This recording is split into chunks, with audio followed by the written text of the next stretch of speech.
नमस्कार, लोकतंत्र मिररच्या टॉप 25 मध्ये आपल्या सगळ्यांचं स्वागत आहे। मी आहे आपल्यासोबत पल्लवी। तर चला एक नजर टाकूया आजच्या ठळक बातम्यांवर। पुण्यात सोमवारपासून दिवसाआड पाणी पुरवठा, घटत्या साठ्यामुळे प्रशासनाचा निर्णय। मुंबई पुणे रेओ पार्टी प्रकरणी एसआयटीची चौकशी मागणी, कार्यवाहीचा आग्रह।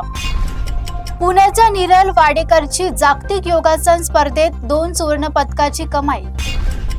रिंग रोड, बोगदे व HCMTR साठी विशेष उद्देश वाहन स्थापन करण्याचे आदेश। महागाईमुळे विकास कामांना ब्रेक, अपूर्ण कामावर ठेकेदारांना कार्यवाहीचा इशारा।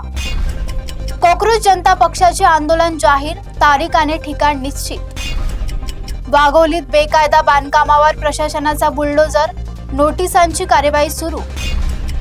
कराड अभियंता हत्याकांडात नवे खुलासे, पत्नी व प्रियकरावर गंभीर आरोप। मोहोळ परिसरात 2 युवा शेतकऱ्यांचा मृत्यू, हळहळ व्यक्त। सोलापूर IT पार्क प्रकल्प रखडला, जागेचा प्रश्न अद्यापही कायम।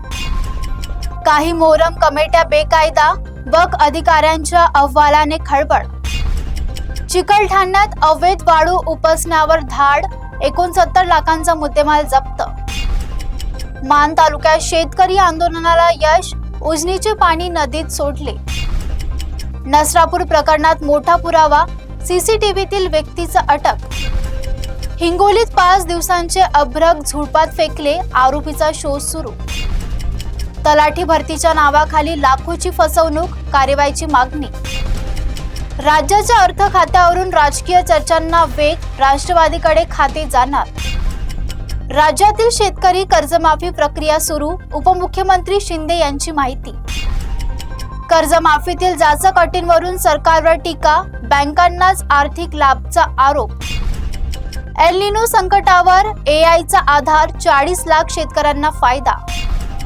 H-1B व्हिसा शुल्कवाढीला न्यायालयाचा धक्का, ट्रम्प प्रशासनावर प्रश्नचिन्ह। कच्च्या तेलाच्या दरवाढीचा फटका, जागतिक शेअर बाजारात मोठी घसरण।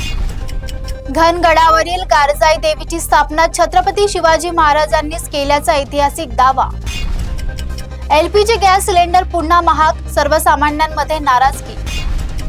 उज्ज्वला गॅस योजनेत मोठे बदल, लाभार्थ्यांसाठी नवे नियम लागू। सध्या इतकंच, बघत रहा लोकतंत्र मिरर।